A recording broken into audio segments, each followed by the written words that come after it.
What? What? What the hell is this? Harumph. I didn't get a harumph out of that guy. Give the governor harumph. Harumph! You watch your ass. I see you shiver with anticipation. Let the show begin.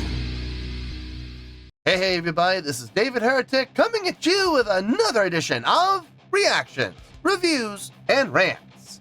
And tonight, alright, we're coming back to Doll's Box. Yes, indeed, Doll's Box fans, feeling you. Come on now. Here we go. Before we go any further, for those of you who are feeling inclined to doing all of the clicks and the likes and the bibbity-bibbity bot, do me a favor, before you do all that stuff, please watch the whole video first, okay? Give me a chance to actually earn those clicks and likes. Now, after the video's done, still feel like doing all those clicks and likes, then by all means, feel free to click away. This comes as a request from Home Gnome and SMB, and this is actually one of SMB's 3 prioritized quests for the month of October for being a gold tier member on the Patreon page. So here you go, SMB. Hope you enjoy the show, and you as well, Home Gnome. They both want to see me react to this. It is Doll's Box with a tune called Monopoly. Now, have I heard this song before? No, I have not. To the best of my knowledge, this does not resonate with me in any way, shape, or form. However, there's always a possibility I may have heard the song in passing and I just don't realize it. So as always, if I start listening to the song and I suddenly go, wait a second, I recognize this song, I'll let you know. That's the truth. You know me, I'm going to be honest with you guys. Let's see, this was posted by Home Gnome. I see what's going on here, okay. And the video has 9,000 views. Well, there you go. Other than that, there's really nothing else left to say. Link to the original video will be down below in the video description for your viewing pleasure at your leisure. Let's get started. What do you say? Are you ready? Are you ready? Because here we go. All right, here we go. Doll's Box, Monopoly, 2025, wants January 12th, 2025, Zep, Nagoya. Cool. All right, let's do this. All right, boy, let's do this.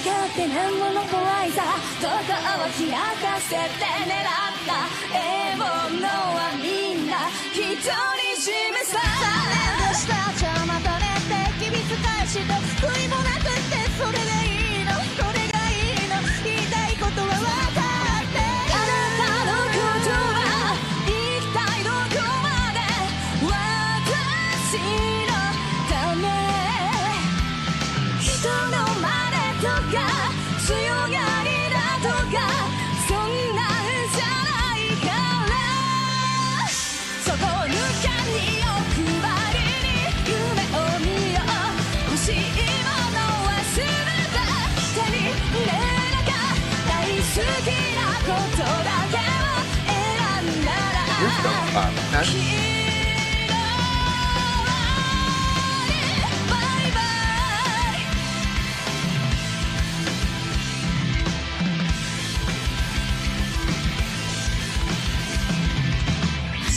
競技のようなさ探り合いに使えて気づいた時にはみんな一人ぼっち心の裏に声重ねて表向きはいい子ちゃんって次は何をすればいいの言いたいことは分かって山の強さと星の強さとどれが大事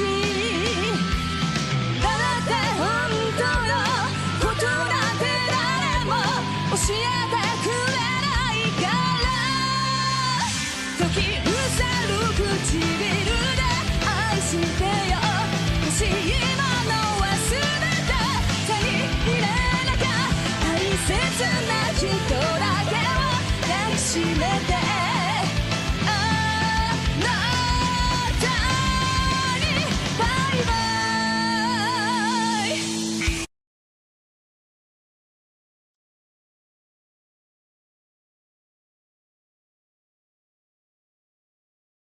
Okay, I mean, the chord progression makes sense. Everything sounds good there. Melodic lines, harmonic lines, all add up. They all line up. They all mesh really well. The groove of the this is the part that's really kind of sticking with me more than anything else. Like I said, don't get me wrong. The chord progression is nice. It fits. It fits the context of the song. The melodic lines, the harmonic lines, they mesh right on top of the chordal progression. So everything from chordal progressions, melodies, harmonies, that all makes sense. Okay, it all sounds good. It's all solid work.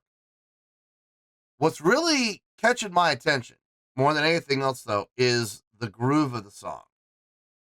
In particular, not so much the groove, but the feel and the play with feel. Switching between double time and halftime feels. No straight time.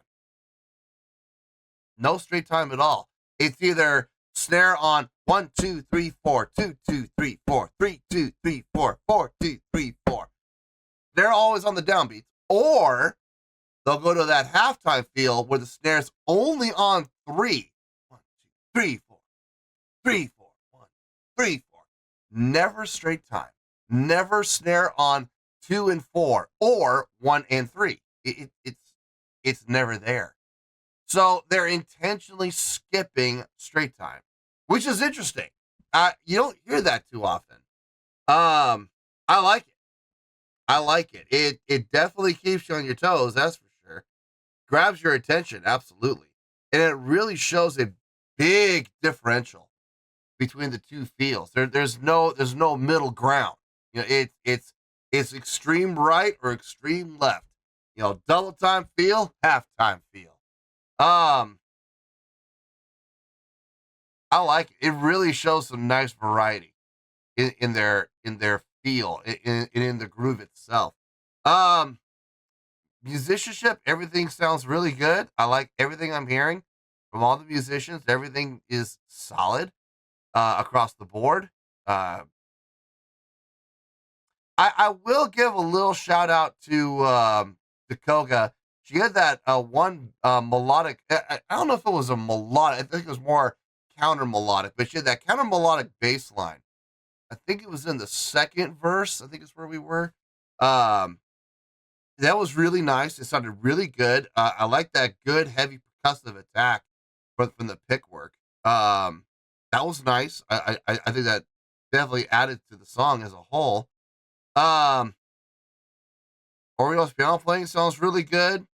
Tomozo's guitar playing sounds really good. Hannah's drumming sounds really good. I got no issues whatsoever. I think vocally everybody's doing a fine job across the board. I like the assignment of vocal responsibilities. Yeah, I have no issues with the song whatsoever. None. Everything sounds really good. So let's finish this out and we'll get to the review.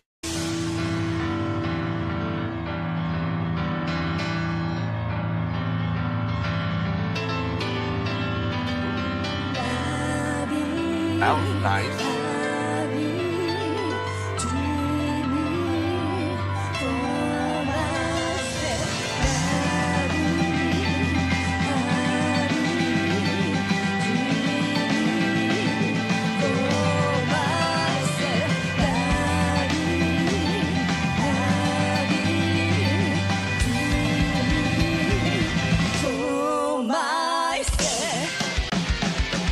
So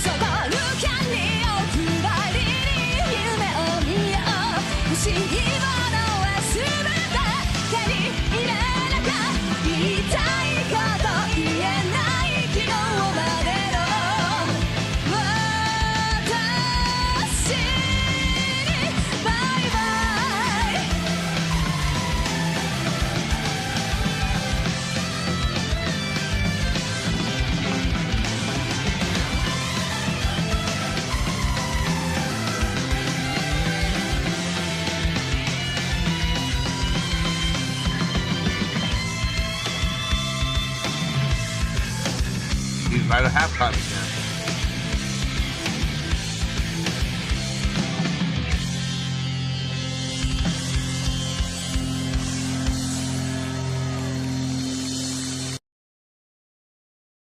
Yeah, no problems, no issues, nothing against the song whatsoever. So let me get my thoughts together. I'll see you in the review and we'll talk about it. Well, there you go, folks. That was boxx with Monopoly. This was a request from Home Gnome and SMB, and this was actually one of SMB's 3 prioritized requests for the month of October for being a gold tier member on the Patreon page. So there you go, SMB. I hope you enjoyed the show, and you as well, Home Gnome. Thanks for providing the video, by the way, on your page. Not a lot to talk about, if I'm being honest. Let's just get to it, and we'll knock this one out of the park. On a scale of 1 to 10, I'm gonna give that overall presentation an 8.0. Yep, 8.0. I feel good about that score. Let me tell you why. Why? Okay, first things first, an 8.0, what does that mean? Well, an 8.0 would translate to a great skill rating because overall, I think this was a great presentation. It will also get 4 to 5 stars and an A- letter grade. So there you go, an 8.0, great skill rating, 4 to 5 stars, and an A- letter grade. Now, how did I come up with that score? So glad you asked. This was a great tune. It's a great song. A lot of really nice things happening in there. I'm going to start in a weird place. I'm going to start with the vocal. I really enjoyed the vocal assignments and the breakup of and the ratio of who sang what, who sang where, who sang what parts, who sang when. You know, I really like the idea of splitting up the vocal assignments and assigning them to different individuals. It was, you know, it allows, okay, it accomplishes 2 things. Number 1, it keeps one vocalist from blowing their vocals out, trying to do everything. That's number 1. Number 2, it gives the 3 ladies on stage who are very capable and fantastic vocalists, all in their own right. It gives all 3 of them a chance to shine a little bit here and there. Nobody taking all of the spotlight. I think that's a really nice approach. Sometimes, you know, Fuki was singing lead, and you know, you had Hannah and Oreo singing in harmonies behind her. Or there were other times where, you know, Fuki and Oreo would be harmonizing with each other. They would stop, and Hannah would take over on the lead. You know, it was always nice because it not only that, not only did it break up the monotony of just one person singing and taking all the credit, it gave all 3 ladies a chance to shine. On top of that, it kept the listeners on their toes. It kept us wondering who's going to sing what, when, and where, and how. So it was really, really well done, very well strategized. That's the first thing. And on top of it, all 3 ladies on their vocals sounded really nice. I got no issue with their singing ability. I got no issue with what they sang. Everything sounded really good across the board from them. Next thing, let's talk about the composition of the song.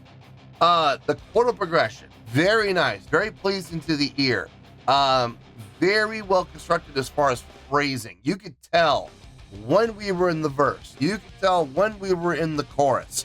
It was very obvious. They made it extremely obvious when we would switch phrasings, which I really appreciated. I always appreciate when bands do that. When they make songs, for lack of a better word, but when they make songs idiot-proof, where you don't have to sit there and guess. Well, is this the verse? Well, okay, wait a minute. Where's the chorus? You know, you're sitting there trying to figure it out, and you know, and you can't because you're just sitting here going. The only way you can figure it out is, you know, by the time we've gotten through the second half, we've gotten through the first half of the song, well into the second half, and then it's like, oh, okay, that part repeat. Okay, now I'm starting to see it. Now they make it very obvious. You know, this is the verse, and then when they modulate to the chord progression for the chorus, they make it obvious. It also helps when they set it up, whether it be through a drum fill or a unison line, whatever the case may be, they set it up as well. So that's also a fine job when it comes to the execution of the song. Chordal progressions all made sense. I had no issue with anything happening within the chordal progressions. Melodic lines usually carried over by the vocals, which is just fine. Harmonic lines, same thing with the vocals. Now, there were times where vocals weren't happening, and you would have the piano take over the main melodic line. And there was one instance, I believe it was Oreo taking the main melodic line on the keyboard, while no, hold on, no, it was vocals. It was vocals. Somebody was, I think it was Spooky was singing, and she was doing the main melodic line, and Koga was on the bass doing a counter melodic line, which I thought was really nice. I mentioned this during the course of the reaction. I don't want to spend too much time on it, but it was, I thought it was very tastefully done. I thought it was really well done. I really like that percussive attack with the pick. I think that definitely helped bring out and accent her playing as well. It didn't sound muddy. It sounded very well presented. It sounded very well and very precise in the notation. So I appreciated that, absolutely. Yeah, it's instrumentally across the board. Everybody did a fine job. I got no issue with anything anybody played.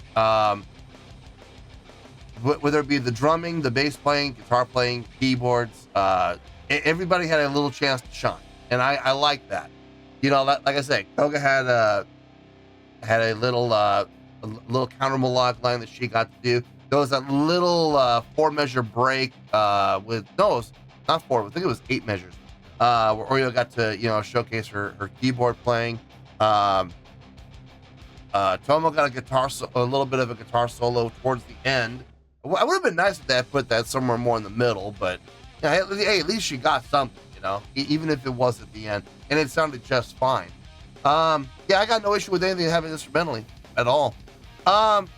I'm giving this an 8.0 for the song, if I'm being honest. I think the song absolutely deserves an 8.0. And I know right now people are going, what about the live show?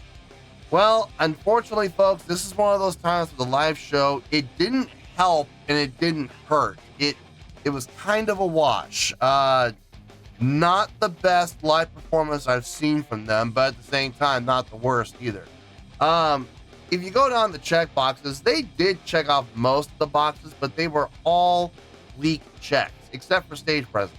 Stage presence was there, absolutely. They've always had good stage presence. They look like performers, they act like performers. Stage energy, I mean, it was there, but it was very casual. And I've seen better. I've seen much better from them in their live shows. So, no, not really. Let's see, what was after that? Stage interaction, there was none, zilch, nada. There was nothing happening as far as interacting with each other on stage. So unfortunately, that one gets a big fat goose egg. Crowd interaction, it is getting a check, but again, it's a weak check. It was very casual. Nothing ever done with any real intent. Like, I for example, Buki gesturing out to the crowd. Okay, well, she gestured, but she wasn't really looking into the crowd as she gestured. She just kind of gestured out there like she was performing Shakespeare. You know, it's just like, you know, I mean, well, that's wonderful, that's great. That really goes more toward showmanship than it does crowd interaction, but it was gestured out to the crowd and not up at the rafters like I've seen other bands do. So at least the gesture was made out to the crowd, but it was, like I said, it's very casual. It was not done with any actual intent of being put into the crowd. So it's getting a check, but it's a weak check. Showmanship, I'll give it a check again. It's kind of a weak check. The only thing that we really saw from showmanship actually was those gestures from Fuki. So, yeah, I mean, like I said, it is showmanship, but it is getting in the check, but it's a weak check. Production, not really. The lighting, I think it was designed to go with the song, I think, but I didn't really see anything that, screamed, this lighting was designed to go with this song. This lighting show, this light design was programmed with this song in mind. Now, nothing screamed that. And there were a number of points where we had those accents that, it made you go, oh, that would have been great if they had, maybe some strobes right here, or maybe the lights just, on and off really quick, or in rapid succession to match up with what was happening within the song, but we never got anything like that. The lighting just seemed very casual to me, and I don't know if I can really give production that check. So it's not hurting the score, it's not hurting the presentation, but it's not helping either. It's kind of a wash. So that 8.0 really is for the song. Oh, I forgot to mention the strongest thing about the song.